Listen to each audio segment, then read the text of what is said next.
ఎందుకంటే 10 ఏళ్ళ అనుభవం అదే కదా. 1,00,000 కోట్లతో కాళేశ్వరం కట్టినరు, కూలింది. ఎవడైనా సన్నాసుడు కట్టిందే వానాయంలో కూలిన సన్నాసుని ఎప్పుడైనా చూసినామా? ఇవాళ అట్లనే అనుకుంటుండు మూసి కూడా. పెద్దలు వెనకడికి చెప్పారు, పనిమంతుడు పందిరేస్తానంట కుక్క తొక్క కలిగి కూలిందంట. కాళేశ్వరం కూడా గట్లుంది మీ ఏషానికి. మూసీలు అట్లాంటివి లేవు.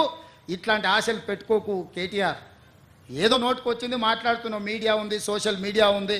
ఆ సినిమాలో ఎవడో చెప్పిండు కదా, అమ్మ గీసుకోవడానికి గడ్డం ఇచ్చావు, రాసుకోవడానికి పేపర్ ఇచ్చావు, చూయించుకోవడానికి టీవీ ఇచ్చావు.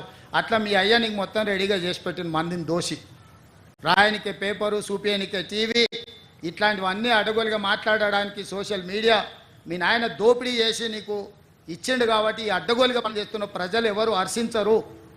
అందుకే మిత్రులారా, ఇది సందర్భం కాకపోయినా కొన్ని వివరాలు ప్రజలకు చెప్పాల్సిన అవసరం ఉంది. ఈ వేదిక మీద నుంచి చెప్పిన ఏది ఏమైనా ఈ ఫ్యామిలీ డిజిటల్ కార్డ్ తెలంగాణ పేద ప్రజల యొక్క భవిష్యత్తును మార్చబోతుంది.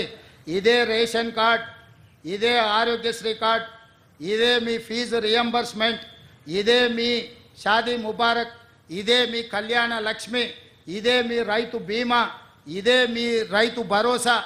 ఇట్లాంటి కార్యక్రమాలన్నీ కూడా ఇందులో పొందుపరిచి ఉంటాయి.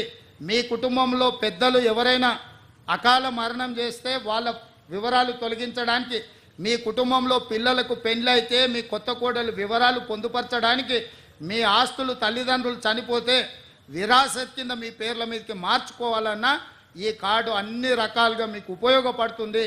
ప్రజలందరూ ఈ కార్యక్రమంలో పాల్గొని ఈ కార్యక్రమాన్ని విజయవంతం చేయండి. వీలైతే మీ కుటుంబం అంతా ఒక గ్రూప్ ఫోటో దిగి ఈ డిజిటల్ కార్డుకి ఇవ్వండి. గవర్నమెంట్లో మీ కుటుంబాన్ని మొత్తానికి సంబంధించిన ఫోటో వివరాలు కూడా ఉంటే మీకు మెరుగైన వైద్యం, సరైన సహాయం రాష్ట్ర ప్రభుత్వం అందించడానికి అవకాశం ఉంటుంది. కాబట్టి అధికారులందరూ కూడా చిత్తశుద్ధితోని క్షేత్రస్థాయిలో పేదవాళ్ళు చెప్పే ప్రతి అంశాన్ని పరిగణలోకి తీసుకొని మీరు నోట్ చేసుకోండి. ఇది పైలట్ ప్రాజెక్ట్ మాత్రమే.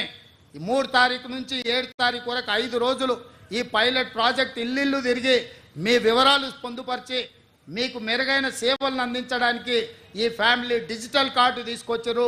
ఈ కార్డు వచ్చిన తర్వాత ఊర్లో రేషన్ కార్డు ఉన్న వాళ్ళు కూడా హైదరాబాద్లో రేషన్ తీసుకునే అవకాశం వస్తుంది.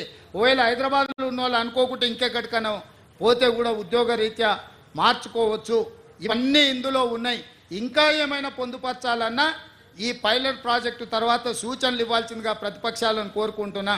ప్రజలకు ఒక మంచి సేవలను అందుబాటులోకి తీసుకొచ్చి బహు ప్రయోజన ఉపయోగంగా ఉండేటట్టు బహుళ ప్రయోజనం ఉండాలి. కార్డుతోని అన్ని రకాలుగా పేదలకి ఈ కార్డు ఉపయోగపడాలి. రేషన్ కార్డు లేనోళ్ళందరూ ఈ అవకాశాన్ని ఉపయోగించుకోండి. మేము ప్రజా దర్బారు పెట్టినా ఏది పెట్టినా రేషన్ కార్డులకు వస్తున్నారు.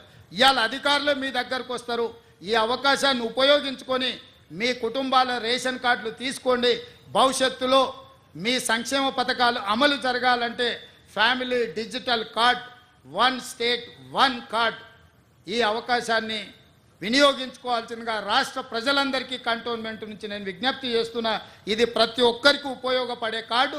ప్రతి ఒక్కరిని తీసుకోవాల్సిందిగా మీడియా మిత్రులకు కూడా మీ ఆరోగ్య భద్రత కార్డుతో సహా దీనికి లింక్ అయి ఉంటుంది. మీరు కూడా ఈ కార్డు తీసుకోండి. మీడియాలకు రాజకీయ నాయకులకు అతీతం కాదు. ప్రతి వాళ్లకు ప్రభుత్వం వైపు నుంచి గుర్తింపు ఉండాలన్నా, ప్రభుత్వం వైపు నుంచి సంక్షేమ పథకాలు అమలు జరగాలన్నా, మీకు అవి చేరాలన్నా ఈ కార్డు ఉపయోగపడుతుంది. కాబట్టి ఈ కార్డును తీసుకోవాల్సిందిగా కోరుకుంటూ మీ అందరి దగ్గర సెలవు తీసుకుంటున్నా. ధన్యవాదాలు మిత్రులారా. 1 స్టేట్ 1 కార్డు ఒకటే బహుళ ప్రయోజనాలు. ఇప్పుడు ఈ కార్డు సర్వే ఫార్మ్ను ఆనరబుల్ సీఎం గారు లాంచ్ చేస్తారు, ఆవిష్కరిస్తున్నారు. ఈ సర్వే ఫామ్ యొక్క వివరాల్ని మరి ప్రజలకు అందుబాటులోకి తీసుకొస్తున్నారు. ఇది టీంకి అందజేయడం జరుగుతుంది. ఇప్పుడు ఆ టీం అంతా చెరువులు ఆక్రమించుకున్నోడు ఎవరు?